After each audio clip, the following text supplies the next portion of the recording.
శ్రీ విష్ణు రూపాయ నమశివాయ. మీకు ఇంతకు ముందు ఒక వీడియోలో హిందూపూర్లో జరిగిన రెండు అద్భుతమైన విషయాలు చెప్తూ అక్కడ కూర్మశైలం అని ఒక కొండ ఉంది, దానిపైన ఒక వీరభద్రస్వామి గుడి ఉంది అని చెప్పాను కదా. ఆ ఆలయమే లేపాక్షి ఆలయం. ఎంత శిల్పకళని ఎన్నో రహస్యాలని నిక్షిప్తం చేసుకున్న ఆలయం.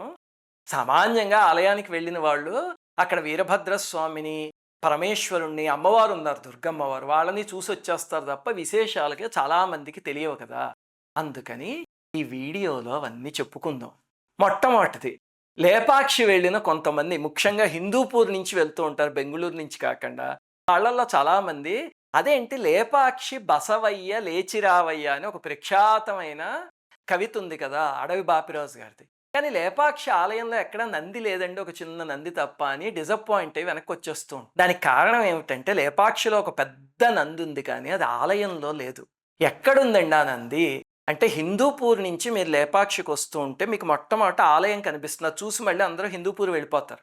అలా కాకుండా బెంగళూరు ఇటుపక్క నుంచి వస్తూ ఉంటే కనుక ఆలయానికి, అప్పుడు మీకు ఆ రోడ్డు మీద కుడివైపు కనిపిస్తుంది పెద్ద నంది, చాలా అందంగా ఉంటుంది. అసలు 33 అడుగుల పొడవు, 20 అడుగుల వెడల్పు ఉండి లేవడానికి సిద్ధంగా ఉన్నట్టుగా మలిచారు. అసలు చాలా గొప్పగా ఉంటుంది.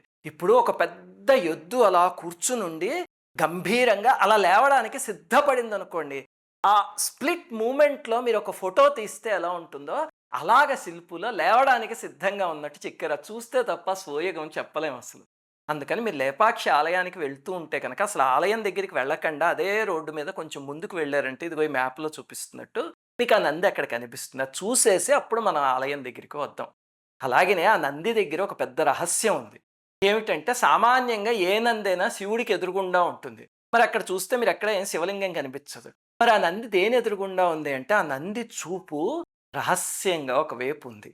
ఎక్కడుంది అది మీకు ఈ వీడియోలోనే తర్వాత చెప్తా. ఇప్పుడు మన ఆలయంలోకి వెళ్దాం. మొట్టమొదట ఈ ఆలయానికి లేపాక్షి అనే పేరు ఎలా వచ్చింది అంటే, దానికి స్థానికులు ఒక కథ చెప్తారు. ఏమిటంటే, రామాయణ కాలంలో జటాయు రెక్కలు రావణాసురుడు నరికేశాడు కదా. అప్పుడు పాపం ఆ పక్షి ఈ కూర్మశైలం మీద పడిపోయింది. అప్పుడు రామచంద్రమూర్తి వచ్చి లే పక్షి లే పక్షి అని పిలిచారు, అదే లేపాక్షి అయింది అని చెప్తారు. ఒకటి ఏమిటంటే, రామాయణం ఇక్కడ జరిగింది అనడానికి కొన్ని ఆధారాలు ఉన్నాయి. నేను మీకు చెప్పాను కదా, రామాయణం చాలా కల్పాల్లో చాలాసార్లు జరిగింది. ఒకసారి అక్కడ త్రయంబకేశ్వరు, నాసిక్ ఆ ప్రాంతంలో జరిగితే, ఇంకొకసారి మనకి ఇటుపక్క జరిగింది మన భద్రాచలం ఆ ప్రాంతంలోనూ అని. అయితే ఈ పక్కనే హంపీలో ఈ ఋష్యమూక పర్వతం అవన్నీ ఉన్నాయి కదా, అందుకని జటాయు ఇక్కడ పడి ఉండొచ్చు అనేది జరిగి ఉండొచ్చు ఆ సంఘటన. అందులో ఆశ్చర్యం ఏమీ లేదు. కాకపోతే అందరికీ వచ్చే అనుమానం ఏమిటంటే, రామాయణ కాలంలో తెలుగు భాష ఎక్కడుందండి, శ్రీరామచంద్రమూర్తి లే పక్షి అని ఎలా పిలిచాడు అని. అది కొంచెం నమ్మశక్యంగా ఉండదు. స్థానికులు ఈ లేపాక్షి గుడి గురించి 3 కథలు చెప్తారు. ఆ 3 కూడా కొంచెం విచిత్రంగా ఉంటాయి, అవంతా నమ్మశక్యంగా ఉండవు. అందులో ఇదొకటి. కాకపోతే నాకేమనిపిస్తుందంటే, ఆ కాలంలో తెలుగు భాష లేకపోవచ్చు కానీ రామచంద్రమూర్తి లెమ్మని పిలిచి ఉండొచ్చు. ఆ తరువాత స్థానికులు ఎవరో కొన్ని తరాల తరువాత మెల్లిగా లేపక్షి అని పేరు పెట్టుంటారు. అంతేగాని అప్పట్లో తెలుగు లేదు, మీరు అనుకుంటుంది నిజమే. సరే, ఈ ఆలయం ఒక బండ మీద ఉండి, ఆ బండ తాబేటి రూపంలో ఉండేది, ఇలా డిప్పలాగా. అందుకే కూర్మశైలం అని పిలుస్తారనమాట. ఇప్పుడు మీరు ఈ ఆలయంలోకి ప్రవేశిస్తే అక్కడ మనం చూడాల్సినవి 10 విషయాలు ఉన్నాయి. అవి ఏమిటో ఒక్కొక్కటి చెప్తా. మొట్టమొదట ఈ ఆలయానికి 3 ప్రాకారాలు ఉన్నాయి. 3వ ప్రాకారంలో దైవం ఉన్నారు అనుకోండి. 2వ ప్రాకారాన్ని నాట్య మండపం అంటారు. మొట్టమొదటిది మనం లోపలికి ప్రవేశించే ప్రాకారం. ఇప్పుడు మనం మన యాత్రలో భాగంగా మొట్టమొదట ప్రదక్షిణం చేసి అప్పుడు వద్దాం. అందుకని ఏకంగా 2వ ప్రాకారంలోకి వెళ్ళిపోయి ఎడం పక్కకి తిరగండి. తిరిగితే అక్కడ మీరు చూడాల్సిన మొట్టమొదటి విశేషం చాలా చాలా అద్భుతమైనది ఒకటి ఉంది. అదేమిటంటే గాలిలో తేలే స్తంభం, హ్యాంగింగ్ పిల్లర్. చాలా అపురూపమైనది. అలాంటివి లేపాక్షి ఆలయంలో 3 ఉండేవిట గతంలోను. అది ఆ శిల్పుల గొప్పతనం. ధనం పెట్టాలి వాళ్ళందరికీ. ఎలా కట్టారో కానీ మీరు చూస్తే ఆ స్తంభానికి పైన ఎక్కడ అతుకులు అవన్నీ కనిపించవు. కానీ అంతోటి స్తంభం గాల్లో వేళ్లాడుతూ ఉంటుంది. అది అసలు గ్రావిటేషన్ అనే ప్రిన్సిపల్కి ఆపోజిట్ కదా. అంత బరువు ఉన్న స్తంభం సామాన్యంగా కింద పడిపోవాలి. కానీ వాళ్ళు అంత అద్భుతంగా కట్టారు. ఆ తర్వాత బ్రిటిష్ వాళ్ళ కాలంలో ఒక ఇంజనీర్కి డౌట్ వచ్చి అక్కడికి వచ్చి ఒక 2 స్తంభాల్ని బాగా ఊపి చూస్తే అసలు ఆ టెక్నాలజీ ఏమిటి అని ఆ 2 పాపం నేల మీదకి వాలిపోయాయి. ఈ మూడో స్తంభాన్ని కూడా అలా ఊపితే అప్పుడే ఒక చోట నేల మీదకి వాలేసరికి స్థానికులందరూ గొడవ చేసి అతన్ని పంపించేశారట. అందుకని ఈ స్తంభం ఇంకా గాలిలోనే ఉంది. దాని కింద మీరు చూస్తే చాలా మంది పెద్ద పెద్ద బట్టలు, కర్చీఫ్స్, చున్నీలు అలాంటివన్నీ ఇలా పెట్టి లాగితే అటుపక్క నుంచి ఇటుపక్కకి అలా వచ్చేస్తాయి. ఎంత ఆశ్చర్యకరమైన నిర్మాణం అది. అది మన శిల్పుల గొప్పతనం. అసలు ఆలయాలకు వెళ్ళి అలాంటివి చూసి పొంగిపోండి. ఇంకా రెండవది ఏమిటి అంటే హ్యాంగింగ్ పిల్లర్కి పక్కనే మీరు సీలింగ్ వైపు చూస్తే ఆ పైన వటపత్రశాయి బొమ్మ ఒకటి ఉంది. శ్రీకృష్ణుడు మర్రి ఆకు మీద పడుకుని ఉన్నట్టు. లేపాక్షిలో గొప్పతనం ఏమిటి అంటే అద్భుతమైన శిల్పాలు ఉన్నాయి, అద్భుతమైన పెయింటింగ్స్ ఉన్నాయి. ఇప్పుడు మనం నించునున్న నాట్య మండపంలోనే శిల్పాలు ఎన్నో ఉన్నాయి. మీకు తర్వాత చెప్తా ప్రదక్షిణం అయిపోయి వచ్చాక. పెయింటింగ్స్ కూడా చాలా అపురూపమైనవి ఉన్నాయి. అందులో ఇది ఒక అపురూపమైన పెయింటింగ్. ఇంతకీ దీని గొప్పతనం ఏమిటి అంటే మీరు ఆ పెయింటింగ్కి ఎటుపక్క 360 డిగ్రీస్లో పడుకుని చూసిన, ఇప్పుడు నేల మీద పడుకుని ఇటుపక్క నుంచి చూడండి, ఆ తర్వాత అటు వెళ్ళి అటు నుంచి చూడండి, వెనక్కి వెళ్ళి అటు నుంచి చూడండి, ఎటు నుంచి చూసినా పైన ఉన్న పెయింటింగ్ మీ కేసు చూస్తున్నట్టే, కృష్ణుడు మీ కేసు చూస్తున్నట్టే ఉంటుంది. ఎంత విచిత్రంగా గీశారో ఆ బొమ్మని. ఇప్పుడు మనం ప్రదక్షిణం చేస్తూ అలాగ వెళ్తే తూర్పు వైపు సందులోకి తిరిగి దక్షిణం వైపుకి వెళ్ళాం అనుకోండి. లేపాక్షి ఆలయం నార్త్ ఫేసింగ్ ఆలయం, ఉత్తరాన్ని ఫేస్ చేస్తుంది. అంటే ఆలయం వెనక వైపుకి వెళ్తే అక్కడ అగస్త్య మహర్షి గుహ ఉంది. మీకు గత వీడియోలో చెప్పాను నేను, అగస్త్య మహర్షి ఇక్కడ తపస్సు చేసి ఒక శివలింగాన్ని ప్రతిష్ఠించారు అని. ఆయన తపస్సు చేసిన గుహ ఇప్పటికీ ఉంది. దానిపైన ఒక చిన్న సిమెంట్ కట్టడం కట్టారు. మీరు అందులోకి దూరి చూస్తే ఆ గుహ కనిపిస్తుంది మీకు. అది మీరు చూడవలసిన మూడో విశేషం. ఇంకా నాలుగవది ఏమిటి అంటే ఆలయానికి దక్షిణం వైపు ఒక శిల మీద ఉన్న అద్భుతమైన నాగలింగం. అసలు లేపాక్షి ఆలయానికి వెళ్ళిన వాళ్ళు ఆ లింగాన్ని చూస్తే మైమర్చిపోతారు. అది ఫోటోల్లో ఎంత చూసినా సరే మీకు ఆ సొగసు తెలియదు. అక్కడికి వెళ్ళి అంత పెద్ద శివలింగాన్ని చూస్తే చాలా రమణీయంగా ఉంటుంది. అసలు ఆ నాగలింగానికి పైన 7 పడగల నాగేంద్రుడు ఉన్నాడు. ఉండి ఆ కింద శివలింగం నీలం రంగులోను నల్ల రంగులోను ఉండి చాలా రమణీయంగా ఉంటుంది. అసలు అది ఫోటో పాయింట్. ఎన్ని సినిమాల్లో అక్కడ షూటింగ్ తీశారో నాగలింగం దగ్గర. అది తప్పకుండా చూడండి. ఇందాక నేను మీకు చెప్పాను, ఆ పెద్ద నంది ఏదో ఒక శివలింగాన్ని చూస్తూ ఉండాలి కదా, ఏవి చూస్తుంది అని. ఆ నంది ఇక్కడికి 1/2 కిలోమీటర్ దూరంలో ఉంది, కానీ ఆ నంది చూపు నాగలింగం వైపుకుంటుంది. విచిత్రం. మీరు ఏరియల్ వ్యూలో కనుక ఎవరి దగ్గరైనా డ్రోన్ లాంటిది ఉండి చూడగలిగితే ఆ నంది శివలింగాన్ని చూస్తూ ఉంటుంది విచిత్రంగా. ఈ శివలింగం గురించి కూడా స్థానికులు చెప్పే ఒక కథ ఉంది. అదేమిటంటే ఆ నాగేంద్రుడి పడక్కి ఇలా ఒక క్రాక్ ఉంటుంది, చీలిపోయినట్టు. వాళ్ళు చెప్పే కథ ఏమిటంటే ఇక్కడ శిల్పులని వాళ్ళ అమ్మగారు భోజనానికి పిలిచేస్తారు. రండి నాన్న భోజనం తిందురు అని. సరే ఒక్క 10 నిమిషాల్లో వచ్చేస్తాము అని వాళ్ళు ఆ కాస్త సమయంలోనూ అంత పెద్ద పడగాను ఆ నాగలింగం బేస్ అవన్నీ చెక్కేశారు నాగేంద్రుడిని. తల్లి బయటకు వచ్చి చూసి అదేమిట్రా 10 నిమిషాల క్రితం లేదు అప్పుడే ఎలా చెక్కేశారు అంటే ఆ దృష్టికి పగిలిపోయింది ఆ రాయి అని చెప్తారు. నరుడి దృష్టికి నల్లరాయి పగులుతుంది అని ఒక నానుడు ఉంది కదా, దాన్ని బేస్ చేసుకుని. ఇది కూడా ఎంతో విచిత్రంగా ఉంటుంది, అంత నమ్మశక్యంగా ఉండదు, కానీ మొత్తానికి ఆ చీలికైతే రాయికుంది.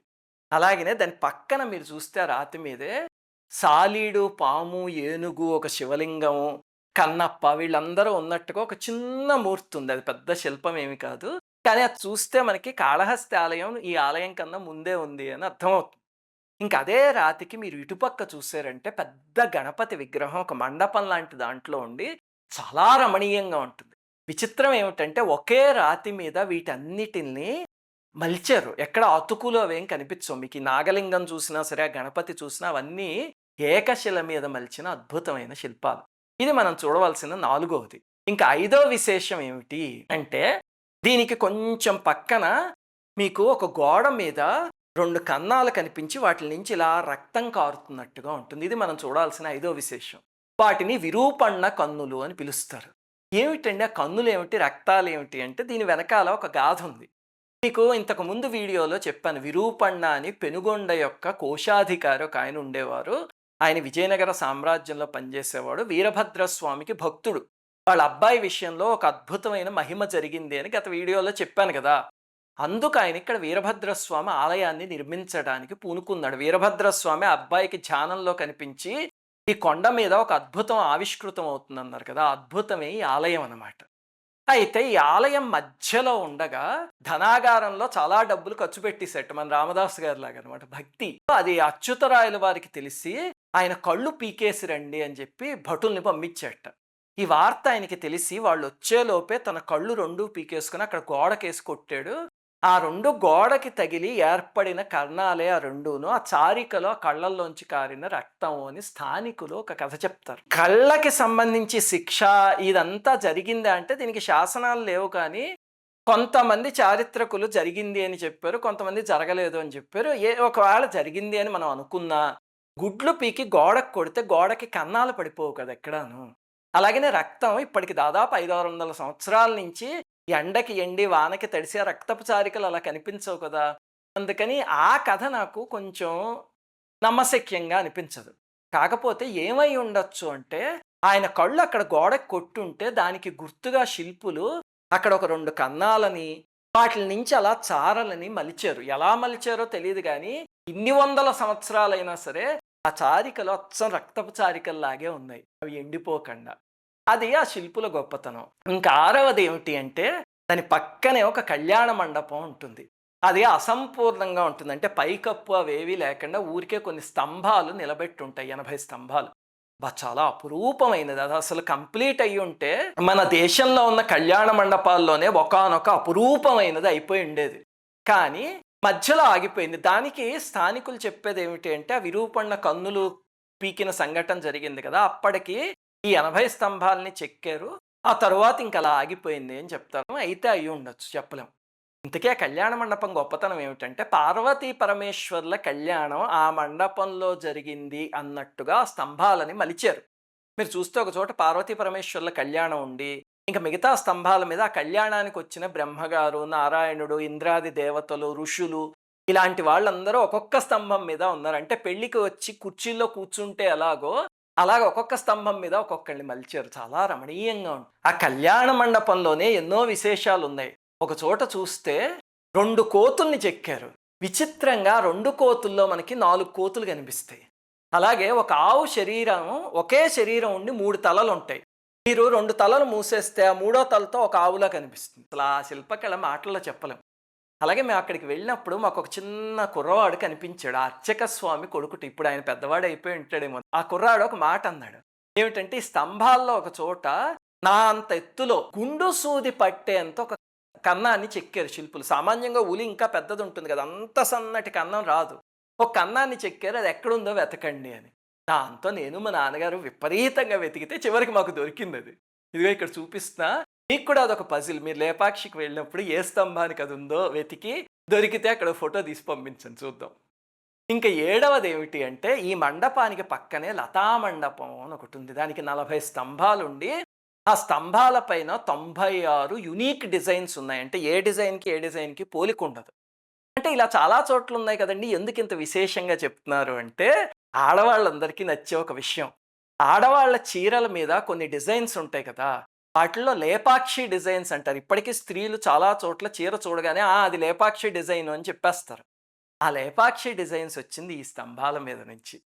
లేపాక్షి మీరెప్పుడు వెళ్ళినా చూడండి, ఆ స్తంభాల దగ్గర స్త్రీలు నిలబడి నవ్వుకుంటూ ఫోటోలు తీయించుకుంటారు. దానికి కారణం ఈ లేపాక్షి డిజైన్స్.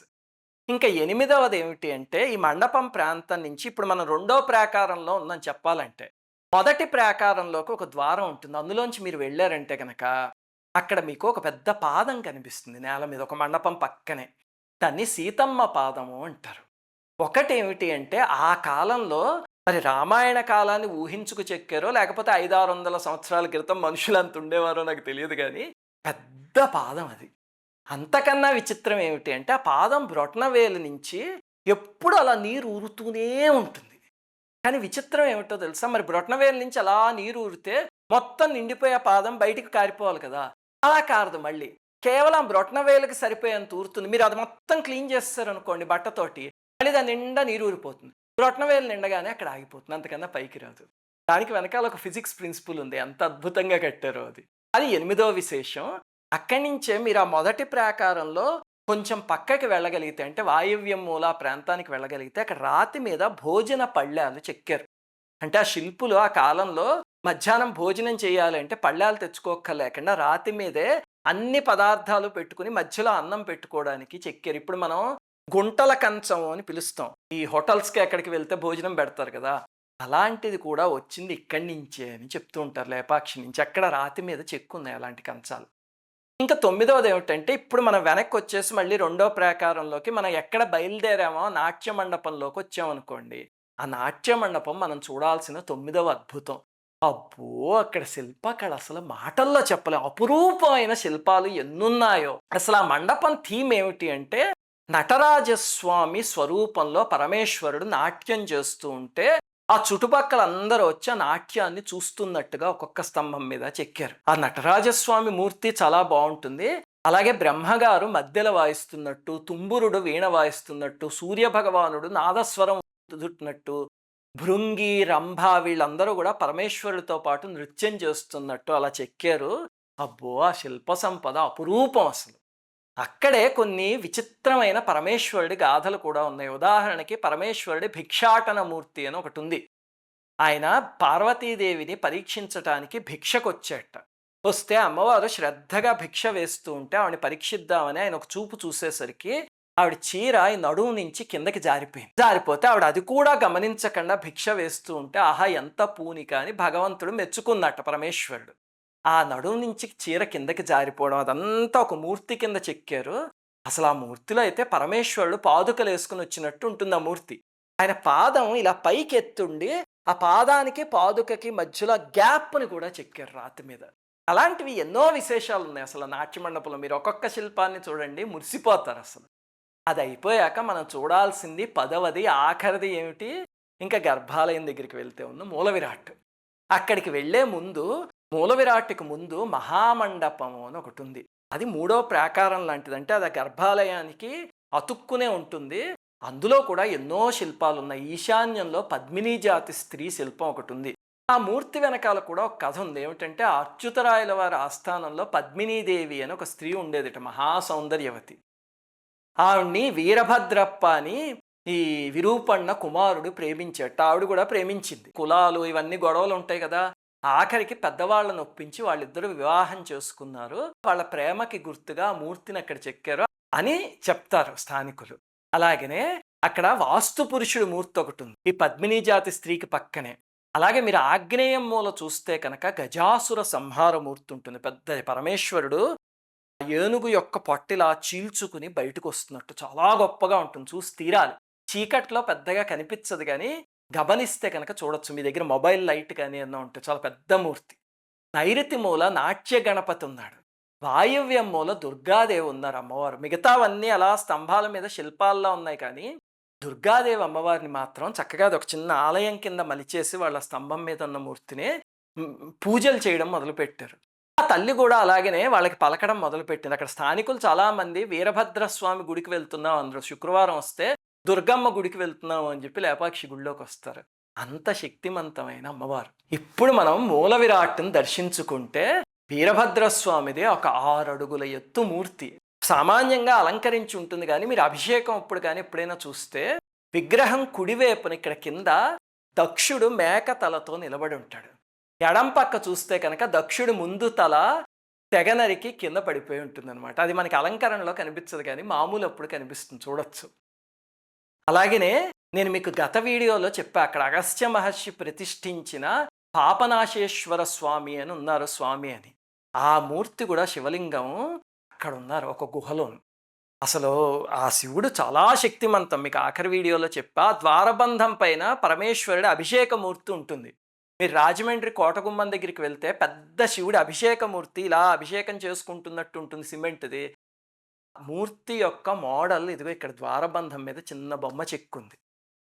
అలాగనే ఆ చుట్టుపక్కల ఇంకా ఆంజనేయ స్వామి ప్రతిష్ఠించినవి, శ్రీరాముడు ప్రతిష్ఠించినవి అని చెప్పి శివలింగాలు చాలా ఆలయాల్లో, గుహల్లో అమ్మవారు, భద్రకాళి అమ్మవారు అందరూ ఉన్నారు. దర్శించుకోండి. దర్శనం అయిపోయి పైకొచ్చాక మీరు తలెత్తి చూస్తే ఒక అపురూపమైనది ఉంది అదే మండపంలో. ఏమిటంటే సీలింగ్ మీద దాదాపు 25 అడుగుల పొడవు, ఒక 15 అడుగుల వెడల్పు ఉన్న వీరభద్రస్వామి పెయింటింగ్. అసలు ఈ ఆలయంలో చాలా పెయింటింగ్స్ ఉన్నాయి, చాలా గాథలు ఉన్నాయి. కిరాతార్జునీయం ఇలాంటివన్నీ, మత్స్యయంత్రం అన్నీ ఉన్నాయి. కానీ ఇది చాలా విశేషమైంది. ఏషియాలోనే అతిపెద్ద పెయింటింగ్ అని చెప్తారు. కానీ దురదృష్టవశాత్తు ఎవ్వరూ పట్టించుకోకపోవడం వల్ల ఆ పెయింటింగ్ దాదాపుగా పాడైపోయింది. గబ్బిలాలు అవన్నీ చేరిపోయి, మట్టి చేరిపోయి ఘోరంగా తయారైంది. అందులో స్వామి మహోగ్రంగా ఉంటాడు. గర్భాలయంలో ఉన్న స్వామి ప్రసన్నంగా ఉంటాడు. కానీ వీరభద్రస్వామి అంటే మరి మహోగ్రంగా ఉండాలి కదా! అది ఆ పెయింటింగ్‌లో పెట్టారు. పెద్ద పెయింటింగ్ అది. నాకెంత బాధేస్తుందో. ఒకటేమిటంటే నేను ఆర్టిస్ట్‌ని అవ్వడం. అంతటి అపురూపమైన 500, 600 సంవత్సరాల క్రితం పెయింటింగ్‌ని అలా పోగొట్టేసుకున్నామే మనం మన సంపద అని. రెండవది చూస్తే ఇప్పుడు మీరు రోమ్ లాంటి చోటకెళ్లారనుకోండి, వాటికన్ సిటీ ఎక్కడికిను.